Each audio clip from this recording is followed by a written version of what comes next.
The Durants pondered the following questions about their lifelong studies. 1. What is the utility of our studies? 2. Has our work been a mere recounting of the rise and fall of nations and ideas? 3. Have we learned more about human nature than the average, unread man? 4. Has history provided any illumination of our present condition? 5. Has history provided any guidance for our judgments and policies? 6. Is there any guard against the rebuffs of surprise or the vicissitudes of change? 7. Have you found such regularities in the sequence of past events that you can predict the future actions of mankind or the fate of states? 8. Is it possible that history teaches us nothing? To these questions the authors admit that a multitude of doubts assail our enterprise. That our knowledge of any past event is always incomplete, probably inaccurate, beclouded by ambivalent evidence and biased historians, and perhaps distorted by our own patriotic and religious partisanship. Even the historian who thinks to rise above partiality for his country, race, creed or class betrays his secret predilection in his choice of materials, and in the nuances of his adjectives. The authors do not answer these questions here. Page 1 of 23. History and the Earth. History reveals that man is always trying to overcome the obstacles imposed by geological and climatic forces. When man builds a city, a tornado destroys it. When confronted with intolerable heat, man counters with air conditioning. When faced with the desert, man attempts to irrigate it. Figure 1, 1923 earthquake kills 300,000. Japanese, wounds 500,000. The influence of geographic factors diminishes as technology grows. When sea power finally gives place to air power in transport and war, we shall have seen one of the basic revolutions in history. Air transport provides a more direct route between source and destination than sea transport. As always, such a transformation will produce winners and losers. Countries with massive land area, such as Russia, China, and Brazil, should benefit greatly. Countries relying on income-producing sea transportation, such as England, will experience an abatement in this industry. Man, not Earth, makes civilization. Biology and history. Biological lesson number 1, life is competition. Churches compete, cities and states compete, countries compete, ethnic groups compete and, in the process, different alliances evolve. Biological lesson number 2, life is selection. The authors issue a sober reminder that nature cares very little for man's Declaration of Independence. We are all born unfree and unequal, subject to our physical and psychological heredity, and to the customs and traditions of our group, diversely endowed in health and strength, in mental capacity and qualities of character. Inequality is not only natural and inborn, it grows with the complexity of civilization. Hereditary inequalities breed social and artificial inequalities. Every invention or discovery is made or seized by the exceptional individual, and makes the strong stronger, the weak relatively weaker. Freedom and equality are sworn and everlasting enemies. And when one prevails the other dies. Leave men free, and their natural inequalities will multiply almost geometrically. As in England and America in the 19th century under laissez-faire. To check the growth of inequality, liberty must be sacrificed, as in Russia after 1917. Even when repressed, inequality grows. Only the man who is below the average in economic ability desires equality. Those who are conscious of superior ability desire freedom, and in the end superior ability has its way. A society in which all potential abilities are allowed to develop and function will have a survival advantage in the competition of groups. This competition becomes more severe as the destruction of distance intensifies the confrontation of states. Biological lesson number 3, quantity is a prerequisite to the selection of quality. Nature cares not that a high birth rate has usually accompanied a culturally low civilization, and a low birth rate a culturally high civilization. The authors issue a stern reminder that nature is more interested in the species than the individual. The authors recount the predictions of Malthus, who wrote that the number of mouths should not exceed the ability to feed them, but they add that the technological advances of agriculture and contraception appear to refute Malthus. Nonetheless, the authors conclude, ideally, parentage should be a privilege of health, not a byproduct of sexual agitation. Economic and political power can be gained through an abundance of breeding. In the United States, the lower birth rate of the Anglo-Saxon has lessened their economic and political power, and the higher birth rate of Roman Catholic families suggests that by the year 2000 the Roman Catholic Church will be the dominant force in national as well as in municipal or state governments. So the birth rate, like war, may determine the fate of theologies, just as the defeat of the Muslims at Tours, 732, kept France and Spain from replacing the Bible with the Quran. So the superior organization, discipline, morality, fidelity, and fertility of Catholics may cancel the Protestant Reformation and the French Enlightenment. Race and history. The rise, success, and fall of a civilization depend upon the inherent quality of the race. The degeneration of a civilization is what the word itself indicates, a falling away from the genus, stock, or race. Usually this comes through intermarriage of the vigorous race with those whom it has conquered. Hence, the superiority of the whites in the United States and Canada, who did not intermarry with the Indians, to the whites in Latin America, who did. Only those who are themselves the product of such enfeebling mixtures talk of the equality of races, or think that all men are brothers. All strong characters and people are race-conscious, and are instinctively averse to marriage outside their own racial group. Weaknesses in race theory become obvious when scholars of each race remind us of their civilization's contributions. The author also cites that the ancient cultures of Egypt, Greece, and Rome were evidently the product of geographical opportunity and economic and political development rather than of racial constitution. From Western Europe came the civilization of North and South America. In the 3rd and following centuries of our era, various Celtic, Teutonic, or Asiatic tribes laid Italy waste and destroyed the classic cultures. The South creates the civilizations, the North conquers them, ruins them, borrows from them, spreads them. This is one summary of history. Attempts to relate civilization to race by measuring the relation of brain to face or weight have shed little light on the problem. If the Negroes of Africa have produced no great civilization, it is probably because climatic and geographical conditions frustrated them. Would any of the white races have done better in those environments? It is remarkable how many American Negroes have risen to high places in the profession, arts, and letters in the last 100 years despite 1,000 social circles. It is not the race that makes the civilization, it is the civilization that makes the people. Circumstances, geographical, economic, and political, create a culture, and a culture creates a human type.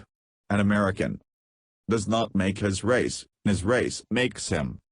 Racial antipathies have some roots in ethnic origin, but they are also generated, perhaps predominantly, by differences of acquired culture of language, dress, habits, morals, or religion, character and history.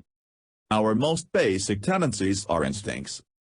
Human beings are normally equipped by nature, heredity, With 6 positive and 6 negative instincts, each functions to preserve the individual, the group, or the species. Each instinct generates habits and is accompanied by feelings. Instincts, habits, feelings. Positive, negative, positive, negative, positive, negative. Action, sleep, play, rest, buoyancy, fatigue. Work, sloth, energy, inertia. Curiosity, indifference, eagerness, boredom.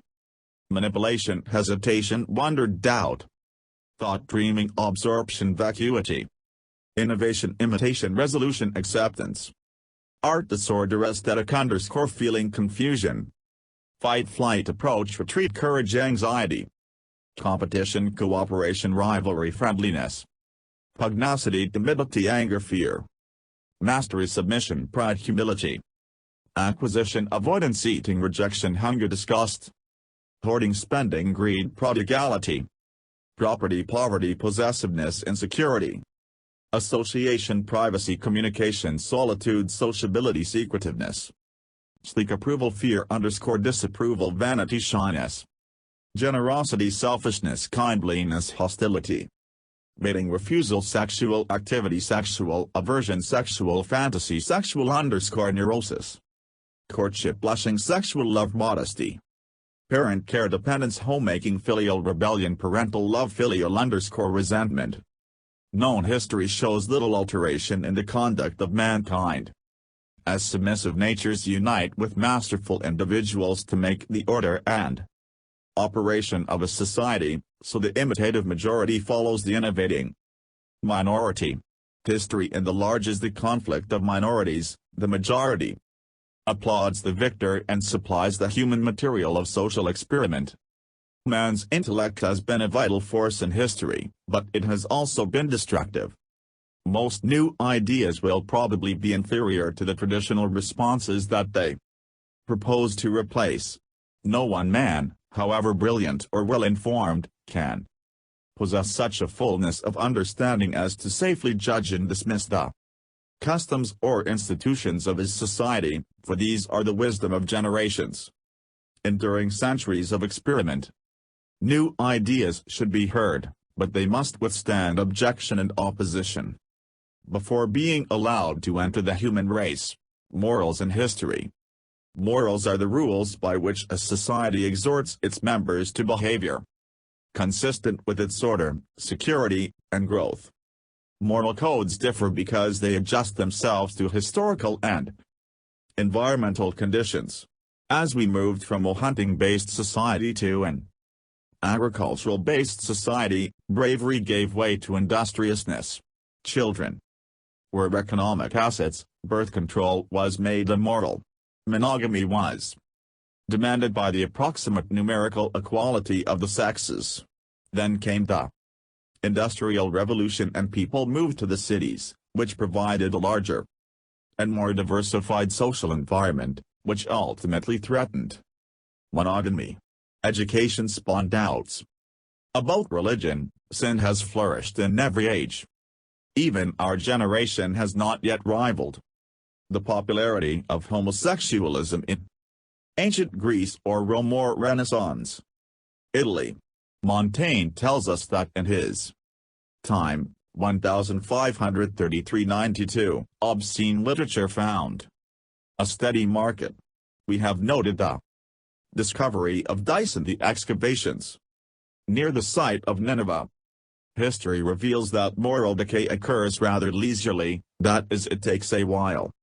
Roman morals began to decay soon after the conquered Greeks passed into Italy, 146 BC, but Rome continued to have great statesmen, philosophers, poets, and artists until the death of Marcus Aurelius, AD 180. Individualism will diminish in America and England as geographical protection ceases. Sexual license may cure itself through its own excess. History and war. In the last 3,421 years of recorded history, only 268 have seen no war. Causes of war: acquisitiveness, pugnacity, pride, food, land, dominance, in apologetic consolation, War now promotes science and technology, whose deadly inventions, if they are not forgotten in universal destitution and barbarism, may later enlarge the material achievements of peace. A long peace may fatally weaken the martial muscles of a nation. The author issues the typical communist alert. Then he argues that the best policy may be to break from historical precedent and live and let live. But the general warns against parting from history. Man is a competitive animal in states must be like himself, and that natural selection now operates on an international level. States will unite in basic cooperation only w.d. his hand they are in common attack from without. That time has not yet arrived. Religion and history. Napoleon once remarked that religion had kept the poor from murdering the rich. The author's right, fear first made the gods. Does history support a belief in God? History remains a natural selection of the fittest in a struggle wherein goodness receives no favors. Misfortunes abound, and the final test is to survive, which goes under. Nature and history do not agree with our conceptions of good and bad. They define good as that which survives, and bad as that other causes diminishes the power of religion. The growing awareness of man's minuscule place in the cosmos. The Protest Reformation, which originally defended private judgment. The emergence of a multitude of Protestant sects and conflicting theologies. Criticism of the Bible. The Protestant exposure of Catholic miracles. The deistic exposure of Bible miracles. General exposure of frauds, inquisitions, massacres. The bold advance of skeptical scholar. The attack of the French Enlightenment upon Christianity. The triumphs of scientific technology, promising man omnipotence. Christianity led a hand against itself by developing in many Christians a moral sense that could no longer stomach the vengeful God of the traditional theology. Catholicism survives because it appeals to imagination, hope, and the senses. Because its mythology consoles and brightens the lives of the poor, and because the commanded fertility of the faithful slowly regains the lands lost to the Reformation. Generally religion and Puritanism prevail in periods when the laws are feeble, and morals must bear the burden of maintaining social order. Skepticism and paganism, other factors being equal, progress as the rising power of law and government permits the decline of the church, the family, and morality without basically endangering the stability of the state. There is no significant example in history, before our time, of a society successfully maintaining moral life without the aid of religion. France, the United States, and some other nations have divorced their governments from all churches, but they have had the help of religion in keeping social order. Economics and history. Economic ambition, not the face of Helen, launched 1,000 ships on Ilium. Those subtle Greeks knew how to cover naked economic truth with the fig leaf of a phrase. This is no denying that many historical events have been motivated by economic interest. The Crusades and the wars of Rome with Persia were attempts of the West to capture trade routes to the East. The discovery of America was a result of the failure of the Crusades. Likewise, many historical events have been motivated by non-economic interest.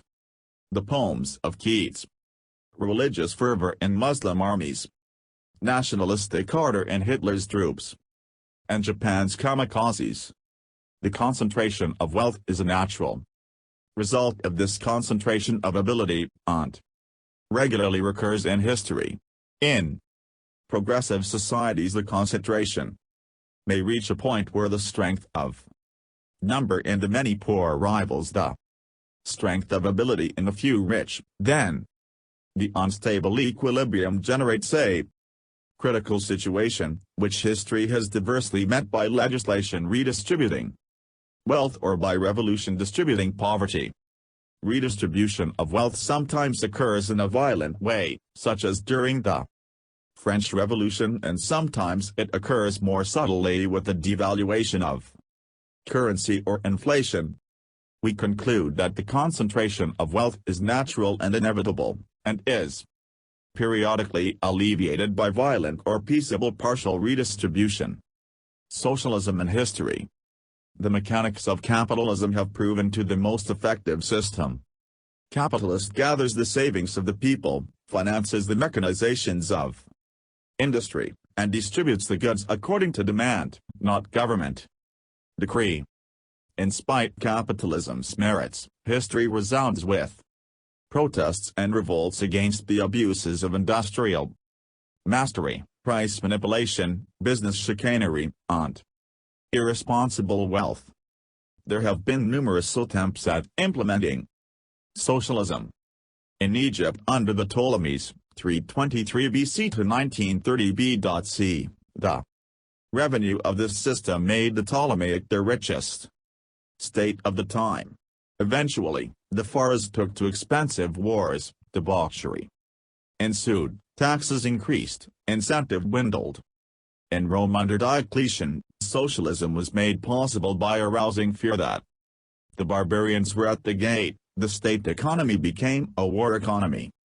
Eventually the task of controlling men in economic detail proved too much for Diocletian's expanding, expensive, and corrupt bureaucracy.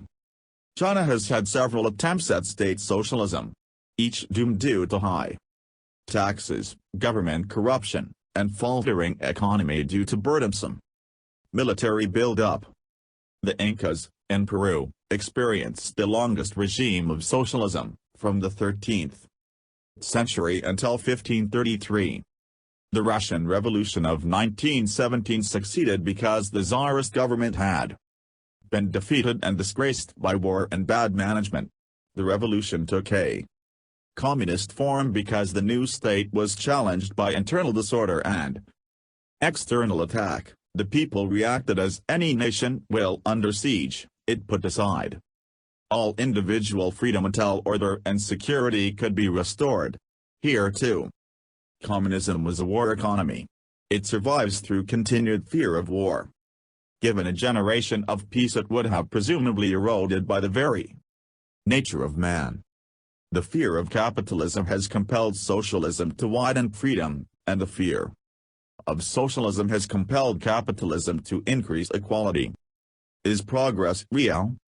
Our comforts and conveniences may have weakened our stamina and our moral fiber. We have bettered the conditions of life for skilled workmen and the middle class, but we have allowed our cities to fester with ghettos and slums. We have immensely developed transportation, but often at the expense of pollution.